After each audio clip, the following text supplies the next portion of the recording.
would be hilarious.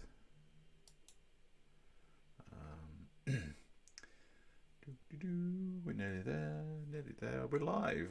And if we're not live already, thank you very much for joining me. This is a little bit later this time, so it may get darker in the background as we go along, because it's not sunny here anymore. But thank you very much for joining me. My name is John Stevenson, and this is Practicalli Clojure. This week, I'm probably just going to do the one 4Clojure challenge, number 58. So it gives us time to discuss the idea of functional composition, and specifically how the function called comp, C-O-M-P, how that works, and yeah, hopefully give you a good insight now to use that, and how you can use that to put better abstractions into your Clojure code. And so, as always, we'll switch over to, so we'll cover that. The code's on GitHub already, and I'll show you what that is in a moment. Again, if you want to find out anything about Practicalli and the stuff I'm doing, it's all on practical.li or practicalli.github.io. And so I've got some books, we've got study group videos, and we've got different ways for you to contact me as well. And if you want to support me, then at the moment the best way to do that is to support my charity ride, which is 50% of the way there. So I'm going to do a lot of fundraising this week to try and get to 100% by next weekend. And because I'm riding this, I'm obviously going to be away for a little bit. So this will be the last broadcast for a few weeks. So any kind of moral support in comments or any financial support you can give will be much appreciated. Thank you very much. And so on to the topic of today, which is 4Clojure, and we're doing functional composition. The code is already on GitHub, and I put some notes in there in the live chat. I'll also add it to the description at the end of the video. So let's have a look at the actual challenge on 4Clojure. Hey there, everybody. Cool. Ooh, we've got quite a few people watching. Great, thank you very much. So functional composition, and so the topic's higher order functions and core functions. So comp is part of the Clojure core set of functions. There are about 650 of them. You don't have to learn them all. Don't worry about that. I'm not quite sure how many I've actually learned yet, but I should count them one day. Maybe on the way to Scotland I'll count them. Give me something to distract myself with. And so we can see that the description is saying that we want to write a function that allows you to create functional compositions. And so the parameter list, the arguments, should take a variable number of functions and create a function that applies them from right to left. So from right to left would be that, like, reverse is going to be applied first, and then we'd apply rest. Hey Waffles, thanks for joining. And as we can see, there is a variable number of functions we're passing. So in this first expression here, oops, let me click in the right window. In this expression here, we want to write a function in here that does functional composition, and it's going to take two arguments, and then it'll return a function which takes a single argument. And the second one is similar to that as well. So that we want to write a function in here that's going to take this as an argument. So it can take a function as an argument, and it's going to take a second argument. So it's the same as same shape as rest and reverse, and it's also going to pass a single argument to the resulting function. But these two have got, this has got 1, 2, oops, that's 2 and 3 arguments, and it's got 4 arguments to the resulting function. So these two are a little bit more complex, so we'll have to do a little bit extra work to solve these. So if we could just solve this by using comp, but we can see that comp is not allowed. In here we've got a special restriction on using comp. So that means we have to implement our own, which is fun.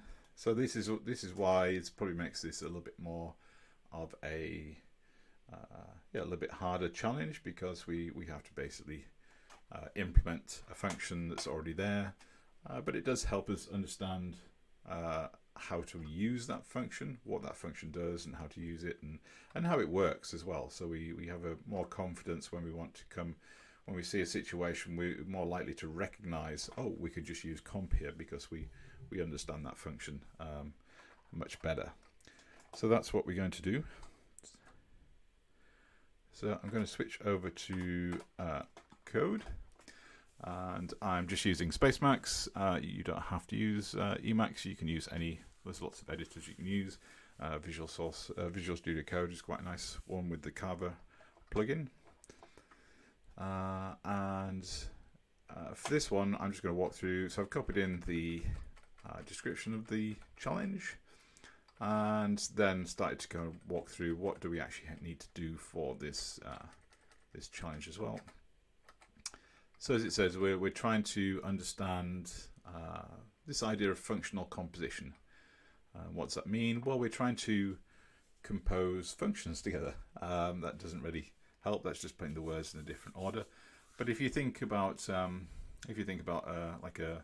go and watch an orchestra play, there's lots of different musical instruments playing, and you have a conductor that orchestrates them. It kind of says which order, when they should play, and when what kind of pitch, and they give a lot of control over when these instruments play. So you've got somebody controlling what's going on to other things that are actually doing the work. So you've got the instruments that are making the music, and then you've got the conductor who isn't actually doing anything except controlling what the orchestra, the individual members of the orchestra are doing. And if you simplify that, then that's kind of what comp is doing.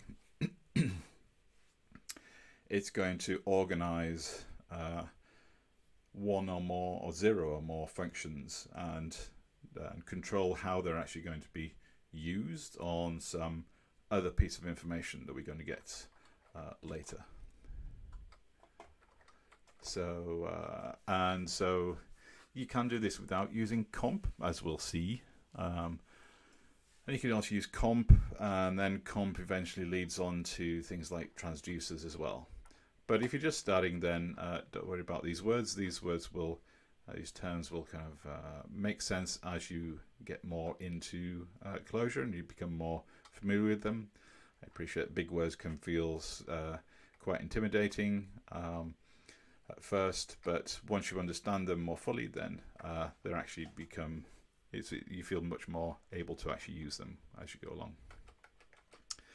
So we're restricted from using comp because if we, you see I've copied the code here from the examples and just put comp in as the answer, and then obviously I'm getting the result being true there as well. So if I just put comp in each of these, then comp would apply these functions to this piece of data here, and so we would apply reverse first. So it would reverse them, and then it would return the rest, and that would give us 3, 2, 1 in a collection. So that's true. And the same for the other things. If we just put comp in here, it just works. It just solves the challenges for us. So if we were allowed to use comp, we'd be done. But that wouldn't really teach us anything about comp at all. So let's dive into it a little bit more. And if you want some more examples, possibly slightly simpler examples, we did, I think in Clojure number 20 and number 19, we also used comp as a way to solve these. So if this is a little bit too confusing, then feel free to go back to the video that covers number 19 and number 20. I'll cover just a few examples from there just to help you understand. So here we've got a list, a list of 1, 2, 3, 4, 5, and we want to be able to return the second to last element. And there's no second to last function. There's a last function, there's a rest function, and so on. So there are different ways that you can do this. But if we reverse this list and then get the second value, then we get the answer that we're looking for. Because if we reversed it and got the first value, we would get the last. It would be the same as calling last function on this collection. But if we reverse it and then get the second, then it's the same as doing second to last, which doesn't exist. And so we can use comp to basically use these two functions on this list and get the right result. So comp would return a function that would take this list as an argument, and it would apply reverse to it first, and then it would apply second to it, and we'd get the result of 4. So it does kind of feel a little bit like magic, but we'll unpeel the magic for you as well. So we need to write our own version of comp, and I think so you could actually, if you're being really cheeky, you could actually just go to the source code and just copy in, I think, pretty much, what would it be? It would probably be that bit, and that would actually solve that would actually solve the 4Clojure problem for you, I think. And I think that's what I saw somebody doing for their solution. I mean, that's kind of great, but it still doesn't really, if you don't really know how this works, then it's a missed opportunity to learn something. So this does seem like a lot of code, and they're using a lot of single letter for the names, so it's a little bit harder to follow. So we're going to unpick this and try and help you understand just exactly how comp is working. So we'll do that with some examples. So I got this code just by going to I just went and searched for comp. So I just did Clojure comp in my browser, and we got the Clojure docs web page with the description and the different signatures you can call comp with. So you can call comp without any arguments, with a single argument, with 2 arguments, and with all the arguments. So basically it's going to take 2 and then everything else you pass to that, it's going to take that as a vector of other functions. So you can pass potentially an infinite number of functions to comp. Obviously that might slow down your computer and blow up your heap, but there's no logical limits to how many functions you can pass to comp. And yeah, so it says it takes a set of functions and it's returning a function. So we're going to look in like the fact that it's returning a function rather than returning a value, and it's and the return function takes a variable number of arguments as well. So we're kind of getting quite a little bit meta here. But the simple examples there, what is it doing here? Ooh, that's not a very simple example. So comp, comp string plus, so string converts like whatever arguments to a string, plus adds everything up. So here we've given it several arguments, so it's going to take all those arguments, pass them to plus, we're going to get 24, and the string is going to convert them into a string. So it's going to convert the result of adding 888 up and put it into a string. Filter, that's quite a nice version. So in filter, we quite often use an anonymous function, an inline function in here. Sometimes we can use partial, and sometimes we can use comp if we want several functions to be able to create a more interesting and involved filter. Then sometimes comp is a good example of that as well. And so yeah, I'll let you go and look at the rest of those. So what I did was basically just clicked on source, and it takes you to the GitHub page for Clojure. So this is Clojure. So this is the all the source code of Clojure itself. So the language and all the functions, so the 600 plus functions in Clojure core, they're all here. They're all available. You can look through them.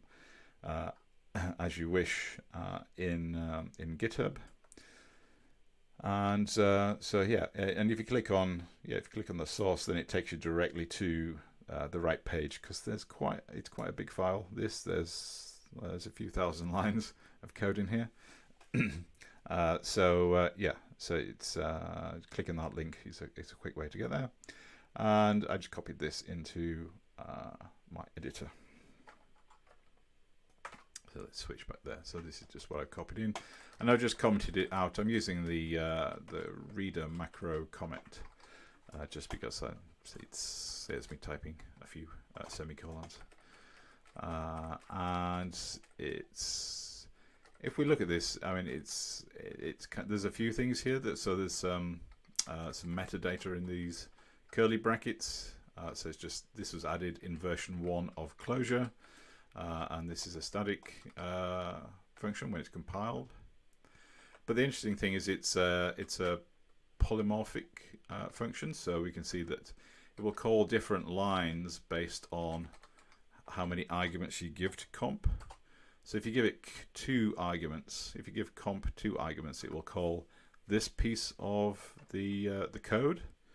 Whereas if you just called with 1 argument, it would just call that piece of code. And if you didn't give it any arguments, it would call that piece of code as well. So we can look at those individually and see what each of those do to try and help us understand comp a little bit better. So let's just step back briefly and have a look at what functions returning functions are, because I did mention that to start with. So we got a function. When we call a function, let's see if we call something simple like plus 1 2 3 4 5, then it's going to return a value that is just adding those arguments up together. And we can call we can get functions that return numbers, strings, and so on and so on. And we can also get functions that return collections, and they're still a value as well. So for example, we can, if we were going to map inc over 1 2 3 4 5, oops, 54, there we go. Then we're actually getting, oops, that's the wrong button. We're actually getting a value back, which just happens to be a collection. And we can also, I mean, if we sometimes will call something and we get nil, that's still a value. So whenever we call a function, we're going to get a value back.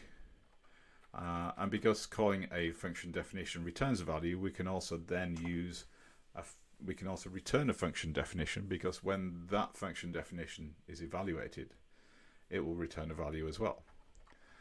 So not only can we take functions, we can pass functions as an argument to a function, we can also have a function that will return another function that will do something different. And so that's what we're going to delve into a little bit more here as well. If there are any questions, feel free to put them in the chat. I appreciate this is quite an involved subject if you haven't done this before, so feel free to ask questions, and if you need to come back to this video again, that's very understandable too as well. So we can have a function that returns a function. So we're going to look at how to do that, and this is called higher order functions. This is like an aspect of higher order functions. That's what we like, the theory behind it. And so comp will return a function definition. It will return a function when you give it more than one function as an argument. So we'll see that. I think I saw that a little bit. Yeah, so we'll cover that example. So when you call comp with 2 arguments, then you're going to get this function returned. So we'll look at that in a little bit more. But to understand comp and how we, I guess let's do a little example. So we can write a function, and it might take an argument, or it might not. this time it's not going to take an argument, and then what we're actually doing is returning a function, and that may take an arg, and that might do something there. Oops.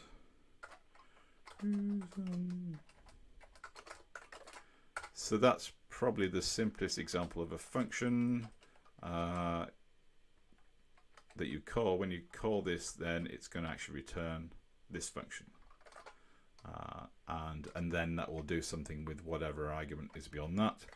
So to call that, you would need to so you need to call that in a function to call the function, and you would give it an argument. Let's give it ooh, I don't do anything with the argument.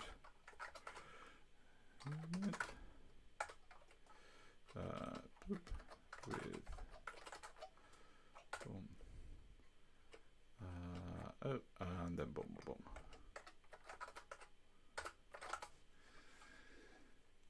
So if we call this, oh, that's not right, is it? No, that's not right. I need to wrap that because that's not calling an argument in it.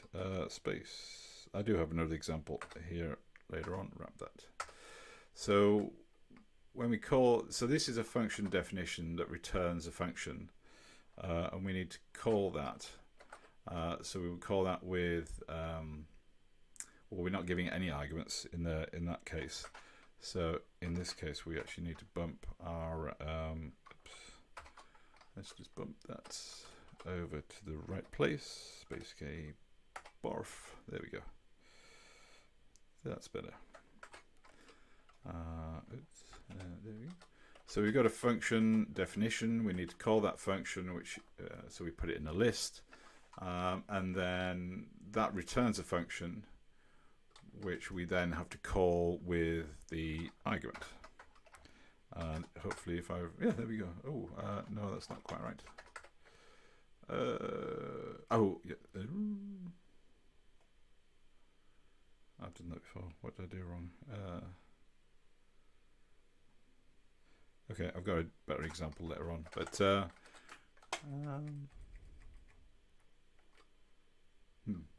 I'll come back to that in a second. But that's kind of the form you're writing. So you're writing a function, and instead of doing something simple like string, you're actually returning a function definition for it to actually call something.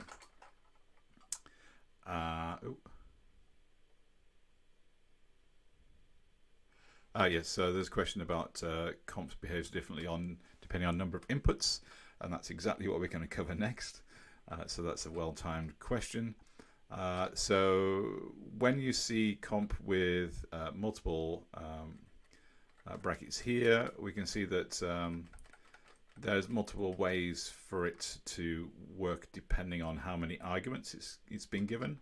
So this is a concept called polymorphism, which polymorphism means many forms. So if you want to call a function, but that function is going to do something different depending on how many arguments you give it, then instead of writing different variations of that function and having to write like different names for that function, so if you got so we could do simple def and add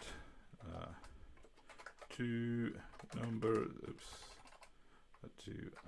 and then 1, 2, boom, let's see, add 1 and 2. So if we had a very simple, we've got a very simple function here that adds two numbers together.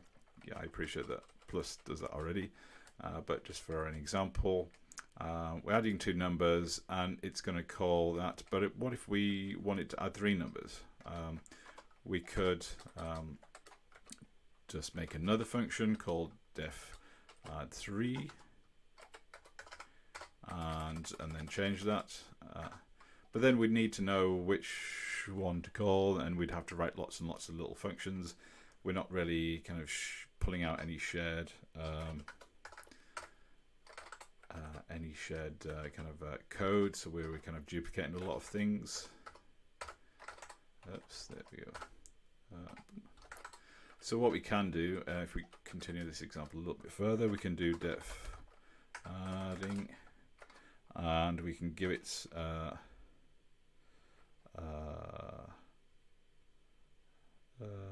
yeah, and so then if we call this with 0 arguments, it's going to do it's just going to return a string. If we call it with 1 argument, then we can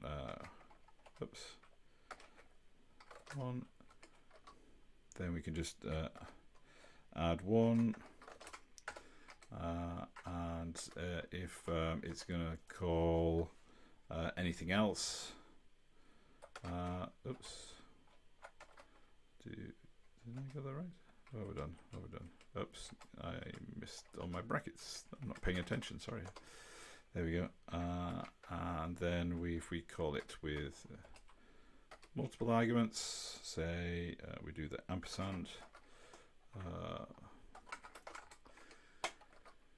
then we can simply just apply reduce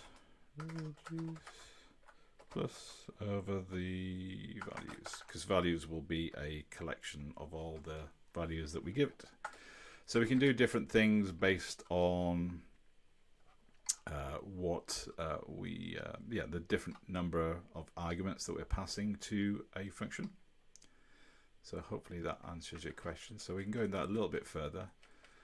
So this is what comp is doing when it's going to take any number of functions that composes together, and it's going to return a function that's a composition of those functions. So it's going to kind of build in those functions into the function it's returning, but then it's going to take a variable number of arguments. So the function that we return, the function definition we're returning from comp, is actually going to take multiple arguments. So if we looked at in our original question on the 4Clojure page, we can see that some of these are giving like 1 argument, and this is giving 4 arguments to that, so we need a way to deal with that as well. And so using polymorphism that way allows us to deal with that. And then also with comp, we're returning a function here, and it's going to do different things based on how many arguments you actually give it. And so we're going to basically create our own mini version of comp that does something like this as well. Okay, thank you. So let's have a look a little bit more at comp. So if we call comp without any arguments, then it's just going to return a function called identity. So that's a standard function in the Clojure core. So it's basically just going to return whatever it is that you that the resulting thing you use comp with. And if you call comp without any arguments, so this is us calling comp. It's going to replace this with a function. So that would be replaced by a function there that would then that function. So that's just a pointer to the function. Well, it's just a pointer to identity, and then that's going to be called with the argument. And so that argument is 1, 2, 3, 4, 5 in a vector. And if we call that, then we can see that we just actually get the same thing back. So identity is just going to return whatever it is that we passed to the function that comp returned. So because basically comp just returned identity. So if you don't give comp any functions, it's just going to return whatever. It's not going to do any processing to the next value you're going to work on. If we call comp with a single argument, then it's the same as just using that argument in the first place. So if we evaluate comp first, it's the same as actually just putting first in there. Don't know if that would actually, no, because it's still going to return. What's it going to return? Boom.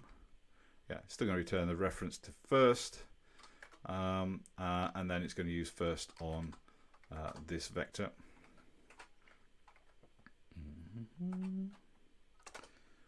And then we get 1, because 1 is the first value in comp.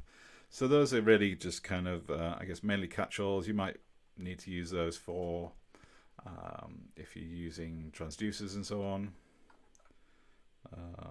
If you've got a pipeline of data, different sort of shapes of data you're passing in to comp. And the really interesting and involved part of comp is when you call it with 2 functions or even more functions. So you can also call it with more than 2 functions here. So let's just look at the case where we're calling comp with 2 functions. And you might be able to kind of work out. So if this is what it's going to. So we call it with call comp with 2 functions. Then it's going to return this function basically.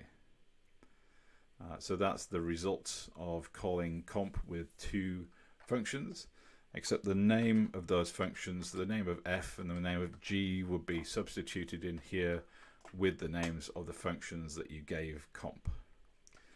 So if you gave comp first and rest, then f would be first and g would be rest, and so on and so on. And you would call each of these depending on how many arguments were given to the resulting function that's returned from comp. So in this case, we're returning a function from comp, and it's got 2 functions, but they don't do anything because we haven't given it any arguments. The more interesting one is here. So if these were first and rest and we gave x as a vector, then it would reverse this, and then it would take the first value from there as well. And then this shows you what to do if you've got 2 values, or 3 values, or if you've got multiple values. And again, it's putting all the arguments into this. So it does the first 3, and then it will, rather than going on and on, it's going to put all the rest of the arguments into a collection, and then you're just going to apply those functions over that collection as you walk through it. So we're going to basically try and implement this maybe a little bit more simpler for our example. What's the main difference between comp and apply? That is a good question. How do I describe that? Let me think about that for a minute, and I will try and answer that before the end. So hopefully you'll see as we go through comp. Let me go through comp a little bit more, and then we'll come back to apply and comp. So comp is going to compose functions, I guess, and apply is applying a function to a piece of data or some arguments that are going to come. I mean, those themselves could be functions, but it's kind of comp is about grouping up functions together that you're going to then apply as a chain, as a sequence of functions you're going to apply to the same number, so the same value, and then the result of each of so for example the result of calling reverse on this vector of 1, 2, 3, 4 will then be passed into rest, whereas apply is usually applying kind of like a function over some arguments. So you it's kind of like I think so. Apply doesn't reverse the order of the functions that you're applying, so that's one big difference. Whereas comp is going to reverse the order of which function is going to apply. So when you have rest and comp, so rest and reverse, then comp is going to apply reverse first, and then the result of applying reverse, it's going to take that result and apply and use rest and call rest with that result. Apply doesn't do that. So calling and then calling comp with more than 2 arguments, again it will just basically call itself. So it will basically process all the functions and create a kind of a more involved kind of version of this, essentially, because it's calling itself. Yes, I guess the main difference between apply and comp is just the order in which the functions are executed. That's a good question. Very good question. Okay, so here's another example. I think we actually implemented here. So I took this from 4Clojure 19, so you might have seen this before. But basically we can't use last, and we want to get the last value from these sequences. And so we can use comp to do that. So the result will be, the answer will be using comp first and reverse, which is the same as writing, yeah, it would be the same as writing first, reverse, and then the vector 1, 2, 3, 4, 5. Boom. So that gives us the last value in the collection, which is obviously the same as the last function. And so we can do the same thing with comp first reverse. This is going to return a function that basically will do this for us, but with any number of arguments that we give it. So when we use comp first reverse, the actual evaluation of that, if we evaluate this here, we're just getting a pointer to a placeholder for the function that we've created. And the function it's created, it will look pretty much like this, this function here. Oops. Ooh, there.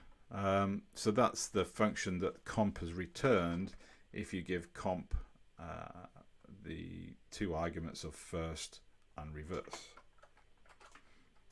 So it returns a function definition, and it's a polymorphic function, so there's multiple ways we can call it depending on how many arguments we give it.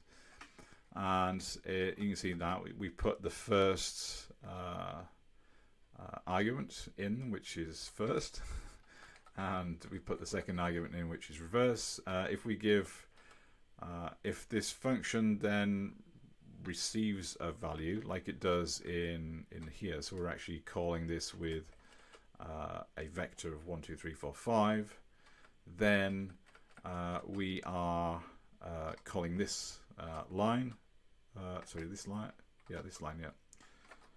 And so it's going to reverse that vector, and then it's just going to call first on it. And if there are more arguments, then it would call the other branches of this function. And this works the same whether this is function fn or defn as well. You can do the same thing with defn. So you can, obviously we're not returning a defn here, but if you wanted to define your own polymorphic function, then that works just the same as well.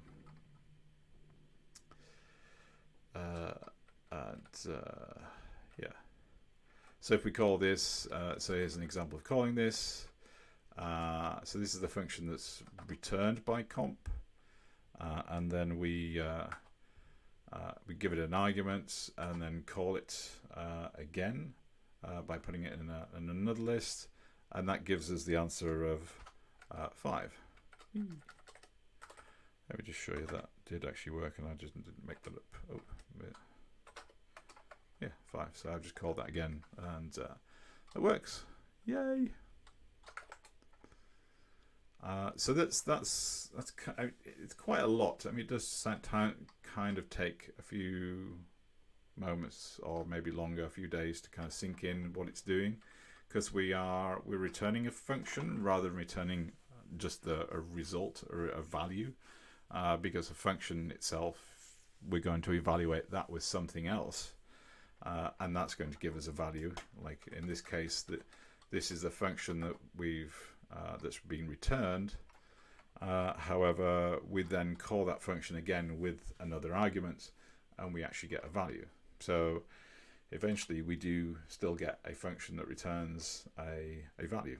And even if we have to go through one or more other functions, and you could go as far down as you wanted to with a function that returns a function which returns a function, but at some point your brain will probably melt if it hasn't already. So it's yeah, there's probably a program out limit before there's a limit on Clojure, I think. Cool. Oh, we're having lots of questions. How are we doing? Oh, 40 minutes. Wow. So let's get on to, if we've understood that, then we can start to write our own function. So here we've got a function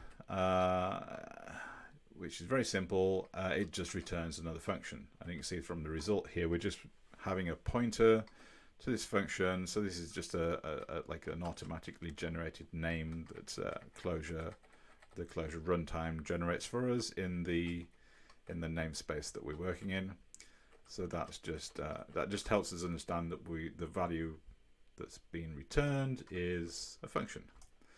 And so then we can call that function, but it doesn't do anything interesting. But if we call the result of that function, then we actually get the result. So this is why you see comp itself in the result of comp in a function call as well, because we still need to call that to actually get the answer. So there's quite a few brackets. If you don't love brackets by now, I think there's I don't think you'll like Clojure, but they're all there for a reason, and they all mean something, and they're all very much part of the evaluation of the Clojure itself. And so we've written a function that returns a function. That I actually found that easier than I thought. That was going to be difficult, but actually it is just, you just put a function here, you just put fn instead of like another function call that you would use, and so hopefully that's the simple part. And polymorphism, it's a little bit strange. If you've done Java or other polymorphic languages, you might be used to it. It's just a syntax that you have to kind of get confused about, because obviously normally you would have just one square brackets, but I think that's actually wrong. Yes, that is wrong. Normally you'd have the one square brackets there, but now we have basically several different expressions. So we've got three expressions that actually is our oops, sorry. So we've got three expressions that are the different possible options, different ways we can call this function. So we can call it with 0 arguments, 1 argument, or 2 arguments. So we're not going to do the multiple one just yet. I'm going to write something simple, and so if we pass it no arguments, it'll just print out a string. If we just pass it 1 argument, it will print out a string, but include the name of the function. And only if we give it 2 arguments is actually going to do anything meaningful in this case. And in this case, it's going to return a function. That function is only going to take 1 argument, because that would make the first 2 tests pass. And it's just, yeah, this just gives an answer. This just gives a message. But that's kind of the structure that we're working towards. That's what we want to build up. We want to build a function that's, we want to return a function that's going to take multiple arguments and then like give us a solution as well. So simple example here is that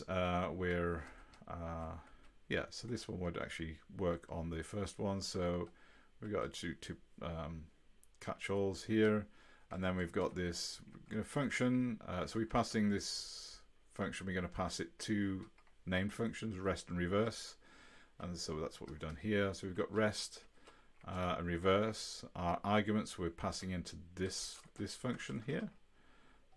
So if we just highlight that briefly. So that's the function we're defining, and then then we're giving that 2 arguments to pass, and based on those because we're giving it 2 arguments, then it's going to return this function, and that function takes an argument, and that argument is going to be this collection. So then it's going to do something with this collection, and that is going to be so that collection is going to go there where the x is, and so we're going to apply whatever g is. So g would be the second function, so we would apply reverse to that, and then the result of that, calling that function, is then going to be, we're going to then apply f on that, and f is the rest function. So if I got my brackets lined up, then we should get, so we're reversing it, so we get 4, 3, 2, 1, and then we get the rest, which drops the first one and gives a 3, 2, 1. Yay! So we actually can put that, so we can put this function into our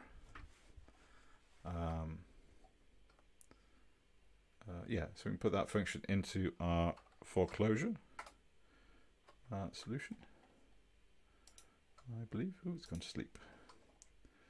No, not that one. That one. There we go.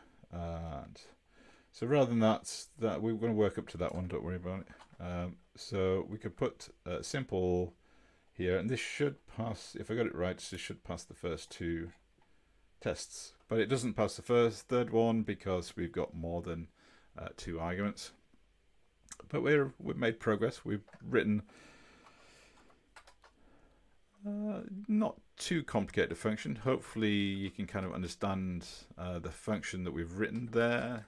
So this is the function definition. It's just polymorphic. So we've got you can have 3 options of how we actually call the behavior of this function. And we're calling this particular behavior because we're passing 2 arguments in when we're calling it here, and then the result of that we call again with the vector. So it's a lot simpler than comp, and it solves the first 2 challenges, the first 2 tests of this challenge. So we're making progress. But as you can see, the last 2 didn't work. Well, the third one certainly failed, and the fourth one would as well. So if we were being simplistic, I guess we could just add yet another kind of branch to this polymorphic function, one that takes 3 arguments, and that would kind of work, except we're still only taking the function we're returning. It's still only taking 1 argument, so that's going to be a problem. So this wouldn't pass the third one, although it would get a little bit further, but we wouldn't see that in 4Clojure, unfortunately. But what we can do, and we saw this earlier, we can use this this little ampersand, and that means basically all the arguments, or sometimes it means, or you can everything else, because you can have arguments in front of it. So if we had A, B, and C, we would need to give this function at least 3 arguments. But if we give it 4 or more, then they would go into another argument called x, and that argument would be a collection of the rest of those arguments. So if we gave it 10 arguments, we would be able to refer to A, B, and C directly. And then x would, so A would be 1, B would be 2, C would be 3, if we gave it numbers 1 to 10. And then x would be 4, 5, 6, 7, 8, 9, 10 as a single collection. But we can also use the ampersand by itself, and so any arguments that we give, whether it be 0 or infinity, hopefully not infinity, it's too big for our computer, but if we give it 10 arguments now, this would be assigned a name called x, and all those arguments would be put into a collection And so if we had 10 numbers 1 to 10, then we'd have a collection of 1 to 10 in a vector or a collection, as it were. And because we're putting everything into a collection, we need to use, we can't just use the function on that value directly, or we may not be able to. Not all functions can work on a collection, so we might need to apply it to, we might need to use it to the individual elements of that collection and treat them as individual arguments. So we can do that with reduce. So we're creating the vector here. So if this is a vector of 1 to 10, sorry, if we give arguments of 1 to 10, we create a vector of 1 to 10 here, and then reduce will go over each of those values in that vector and use the function here for each of those values. So that's a way for us to still process it. And so that, did that work? I think that actually worked for, oh yes it did. I guess I got a golf score. There we go. So if we go back to 4Clojure, so that's the previous one passed the first 2 tests, and this one should pass all of the tests. And it's still not too complicated because we are duplicating a bit of code. Oh yeah, there we go. Oh, I got it right. Cool. It's always nice when they all go green. And then once you get a solution, then you can start thinking about refining it a little bit. So if we had more than 3 functions we wanted to pass, then obviously we're going to have a problem. We'd have to keep on adding and adding and adding. And if we look at the Clojure code, then yeah, at some point it just decides to go to args as well, this time for the arguments, and the same thing for the functions. So it's kind of defaulting to taking 2 functions here, and then if you get any more than 2 functions, we're still going to refer to them as f and g, but then everything else, all the other functions, is just going to be a list of functions, a collection of functions. And then we're going to basically reduce comp over the collection of the rest of them. So we're going to basically reduce comp over f and g, so it's going to go round on itself using these these functions we're passing into itself. So it's a nice recursive function there. Let's pop back to our code. There we go. So we're nearly there, I think. We're getting close. So we solved the 4Clojure thing, but it would only solve the 4Clojure things. If we added more functions into the tests, then our code would be quite brittle and it would break. So what we can do is we can take all of the functions we're passing into our fake comp, or our own implementation of comp, and so X becomes basically a collection of all the functions to call, and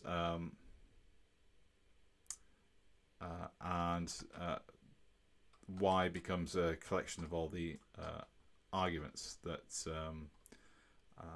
we're actually going to pass to the resulting function. So this is the function that we're going to return, and we're going to basically process all these collections. We're going to process this collection of functions by first doing a reduce over that, and so we're going to have a function where we're going to get the last function and the rest of the functions.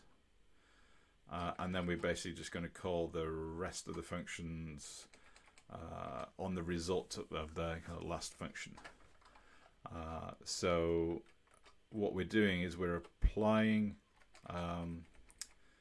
the last x. So the last x is the last function in our original collection here. So we've got x is our collection of functions, and we are going to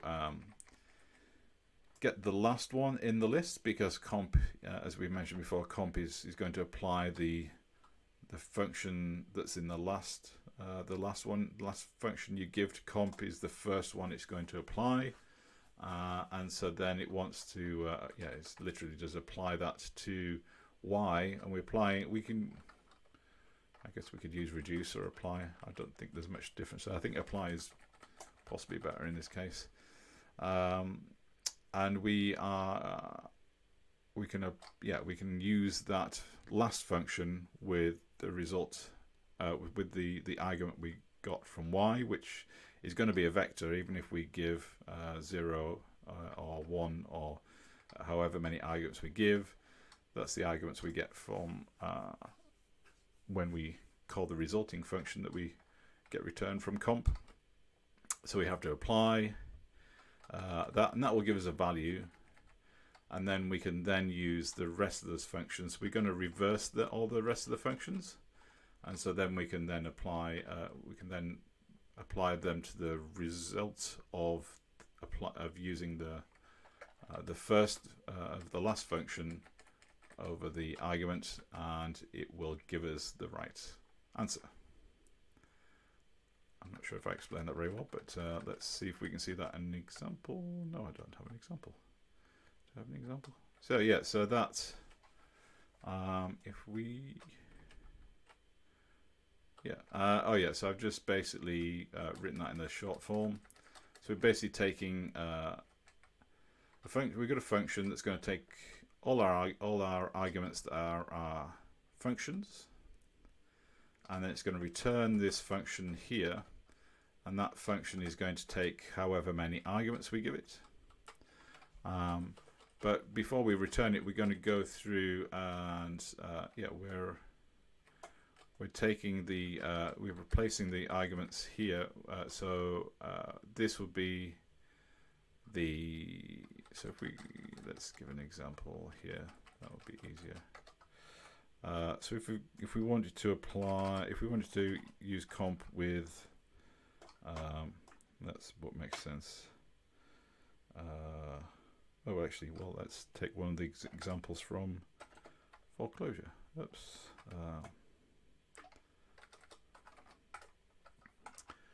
Let's take this example here. Let's grab the whole thing. Okay, there we go. So, oops. I didn't want to do that. There we go. There we go. So we've got here there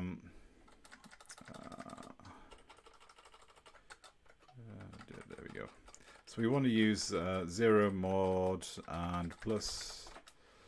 And so then in this example, if we're passing 0, mod, and plus, so we get so our x is really going to be that would be a collection of 0, and then it would be the syntactic sugar for function definition, which is mod %8 and a plus. So that's what x would look like when we called this with these arguments. And so it would then, the last of x, that would be plus. So we're going to apply plus to y, and y is going to be 3579. However, because we're using the ampersand, then y is actually going to be a vector of those values. So this apply is really going to be it's going to be apply, and then we're going to apply plus to the vector of 3, 5, 7, 9,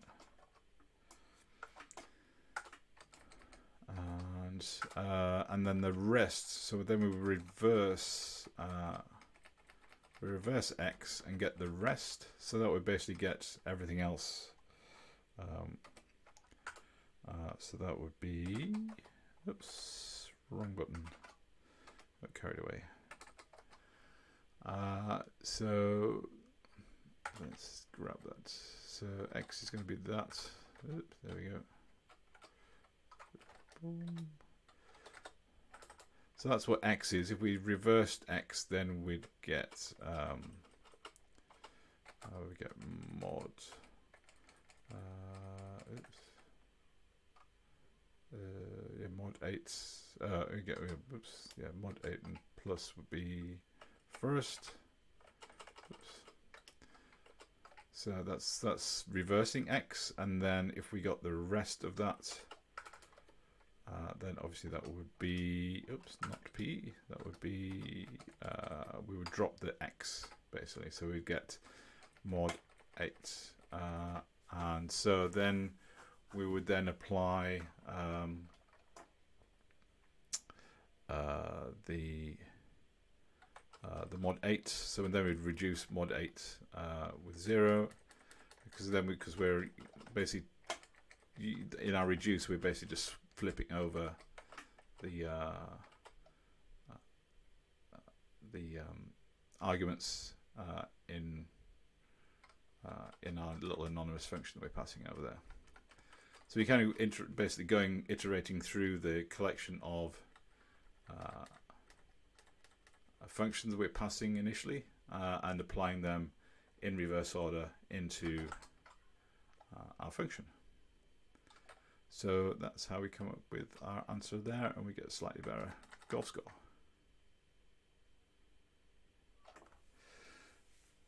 Now, that took me a little bit of thinking about, and it's not something that it actually took me a few hours to actually write that. So don't worry if you didn't follow that completely, but that's example, because we've covered returning a function definition instead of a normal value. We've covered polymorphism. We've done a little bit of reduce and apply as well.